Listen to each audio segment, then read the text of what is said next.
l'invité de la matinale. KTO Radio. Connaissez-vous l'impératrice Zita, dernière impératrice du royaume d'Autriche-Hongrie, celle qui fait l'objet d'un procès en béatification depuis 2008, est au cœur des rencontres de Solesmes 2025. C'est le rendez-vous annuel de l'association pour sa béatification qui a lieu à la marbrerie de l'abbaye Saint-Pierre de Solesmes en Sarthe. Notre invité, l'abbé Jacques Olivier, y participe. Bonjour père. Bonjour. Merci d'être avec nous. Vous êtes en effet le postulateur de la cause. On fait le choix d'en parler car la figure de l'impératrice Zita n'est pas très connue en France. Tout à fait. En France, on ignore un peu qui est cette impératrice. Et la dernière impératrice d'Autriche-Hongrie, mais qui est une très belle figure. En un mot, qui est-elle ? Zita est une jeune femme qui se marie à Charles et qui va être impératrice pendant quelques années jusqu'à partir en exil et finalement vivre toute sa vie dans le veuvage, une belle fidélité au moment où les empires s'effondrent après la Première Guerre mondiale. Et quand vous parlez de ça, vous parlez de l'empereur qui est également le dernier empereur du royaume d'Autriche-Hongrie ? Tout à fait, il s'agit de Charles qui va accéder au trône après l'assassinat de l'archiduc, qui est la cause de la Première Guerre mondiale. Il va être empereur après de 1916 à 1918 et après partir en exil où il va mourir.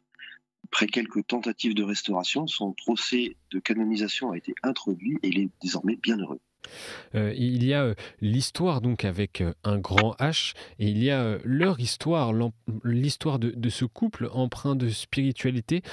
Quel rapport entretiennent-ils avec le Seigneur ? La question de la sainteté est au cœur de leur vie. Dès le début, dès leur mariage, ils se font une promesse. Maintenant, il faut nous aider mutuellement à gagner le ciel. Ils se disent ça la veille de leur mariage et c'est un très beau programme peut-être pour les couples. C'est le secret peut-être de leur amour conjugal et peut-être aussi de leur sainteté mutuelle. Et qu'en est-il de Zita plus particulièrement, de son rapport à la foi ? Zita est évidemment issue d'une famille chrétienne, elle-même pratique de nombreuses vertus. Elle est un admirable exemple de foi, d'espérance, de charité. On peut aussi voir chez elle une très grande force d'âme. Elle va avoir une vie, on pourrait dire, remplie d'épreuves. Elle commence dans la gloire, sans doute, c'est une impératrice, mais elle va tomber très bas, peut-être un petit peu un clin d'œil à son patronage. Elle est sous le patronage de Sainte Zita de Lucques, qui est une servante, et d'impératrice, elle se retrouve veuve, à devoir éduquer ses enfants sans argent, en exil, obligée de changer à de nombreuses fois de domicile. Et elle va garder là-dedans une grande sainteté, un grand abandon, une grande confiance dans la providence divine. C'est ce qui est admirable, édifiant selon vous dans la vie de l'impératrice Zita ? Particulièrement. Je crois que c'est particulièrement un exemple pour les gens qui traversent des épreuves. L'image d'un empereur, d'une impératrice comme des gens qui sont glorieux, c'est vrai, mais seulement au début et encore très peu puisque la Première Guerre mondiale va profondément les marquer.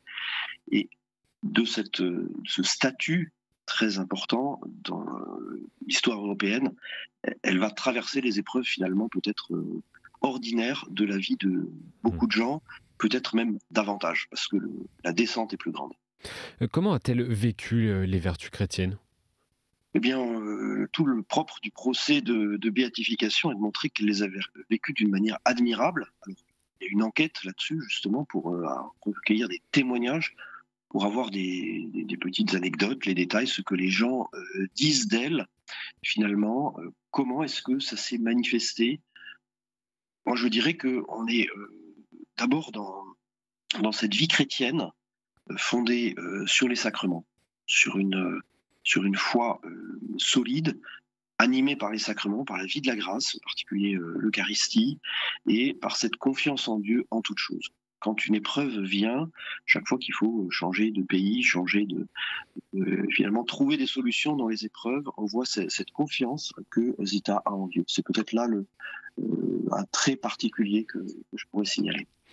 Vous parliez, Père, des témoignages. Que racontent les témoignages d'Action de grâce à la suite de son intercession? Alors ça, c'est pas tout à fait pareil, mais effectivement, beaucoup de gens invoquent aujourd'hui, on peut prier la servante de Dieu, Zita, pour demander des grâces. Et beaucoup de gens ont obtenu ces grâces. On a des témoignages, des gens qui nous écrivent en disant voilà, qu'elle a veillé sur telle ou telle personne, qu'elle a accompagné tel ou tel couple en difficulté, qu'elle a obtenu telle ou telle grâce de guérison.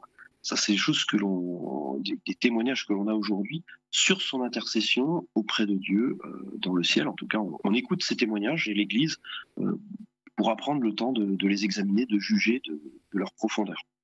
Et qu'est-ce que ces témoignages et cette cause en béatification disent du rayonnement de l'impératrice Zita? Eh bien, la sainteté, elle est pour tous. Donc finalement, elle vient nous toucher là où nous sommes. Et pour tous les saints, on se pose toujours cette question, finalement, est-ce qu'ils sont connus, est-ce qu'ils nous touchent dans notre vie? Est-ce qu'ils nous rejoignent? Est-ce qu'on les connaît d'abord? Est-ce qu'on aurait envie de les imiter? Qu'est-ce qu'ils nous apprennent par leur exemple?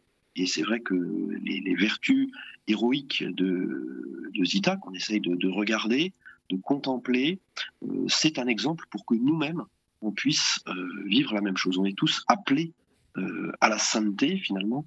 Il y a une exemplarité, c'est d'ailleurs ce que Saint Jean-Paul II, le pape, qui a beaucoup œuvré pour mettre en œuvre la canonisation de Charles, sa béatification d'abord, cet exemple qui soit donné, et aussi pour Zita, il disait qu'il soit un exemple pour nous tous, voilà, surtout pour ceux qui aujourd'hui en Europe ont la responsabilité politique.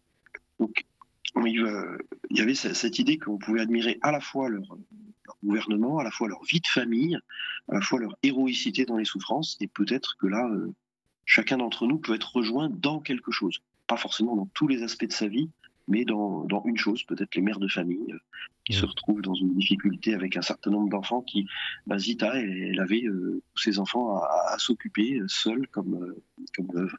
On évoquait le rendez-vous annuel de l'association qui porte la cause de l'impératrice Zita en début d'interview, organisé chaque année à l'abbaye de Solesmes. Quel est son lien avec cette abbaye? Alors, Zita a un lien tout particulier avec l'abbaye de Solesmes, parce qu'elle y vient régulièrement. C'est vraiment le cœur de sa vie spirituelle.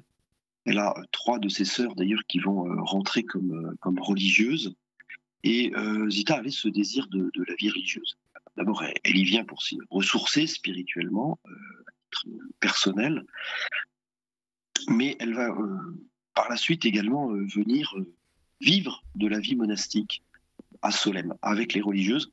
Une fois que ses enfants sont casés, elle va même faire la demande de rentrer au couvent. Le pape va lui dire non, qu'elle doit conserver sa vocation, et ses enfants aussi vont s'y opposer d'ailleurs. Elle doit conserver son rôle d'impératrice, mais elle aura la permission de venir vivre 1 mois par an en clôture. Donc vraiment de vivre comme une moniale avec la même simplicité. Et les moniales racontent d'ailleurs qu'elles se souviennent, l'image qu'elles ont toujours de Zita, c'est Zita en train de et haricots, voilà, donc d'avoir et de partager avec elle des nouvelles du monde, mais vraiment donc d'avoir ce désir d'une vie retirée du monde, une vie intime avec Dieu, et ça elle le trouvait donc dans le couvent des bénédictines de Solesmes.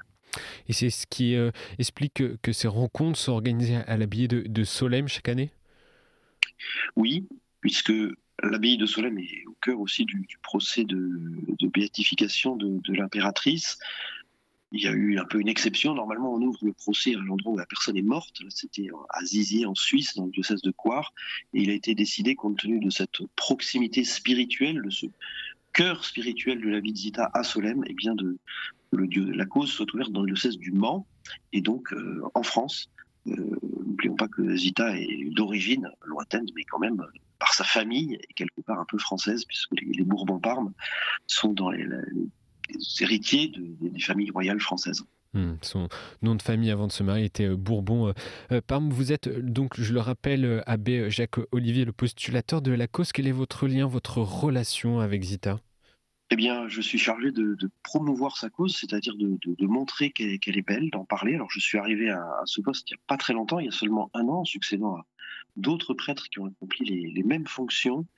Finalement, on rentre petit à petit dans l'intimité d'une personne et je crois qu'on est vraiment éclairé par sa sainteté. En fait, en étudiant sa vie, en entendant les témoignages, on est illuminé. Peut-être c'est ça que je pourrais dire à vos auditeurs, c'est que toute figure de sainteté, quand on s'en rapproche, eh bien, on est conquis. Il y a des fois des saints, on se dit c'est pas très intéressant, mais c'est surtout parce qu'on les connaît pas. Et quand on connaît mieux tel ou tel saint et qu'on rentre vraiment dans les détails de sa vie, eh bien alors on voit comment l'œuvre de la providence vient dans cette vie et comment ces gens répondent finalement oui à l'appel de Dieu. Et je crois que ça c'est le plus beau. Comment Zita a dit oui toute sa vie à Dieu, comme la Sainte Vierge Marie a dit oui à Dieu le jour où on vient la chercher. Aujourd'hui, où en est précisément l'avancement de la cause ? Bon, la cause, c'est un très gros dossier parce que l'impératrice a vécu donc dans de nombreux pays, de nombreux endroits, et donc il faut faire une enquête un peu partout. Donc la cause avance bien. Il y a l'étude de nombreux documents, de nombreuses lettres de l'impératrice, dans beaucoup de langues différentes. Il n'y a pas que le français, il y a aussi l'allemand, l'italien, l'anglais, le hongrois et beaucoup d'autres langues également. Donc l'enquête est assez longue. Plus la vie de la personne a été longue, ce qui est son cas, plus l'enquête est longue. Mais je pourrais dire aujourd'hui que l'enquête avance bien. On a pu examiner la plupart des archives que l'on connaît. Alors on essaie de voir s'il y a encore des morceaux qu'on ne connaît pas.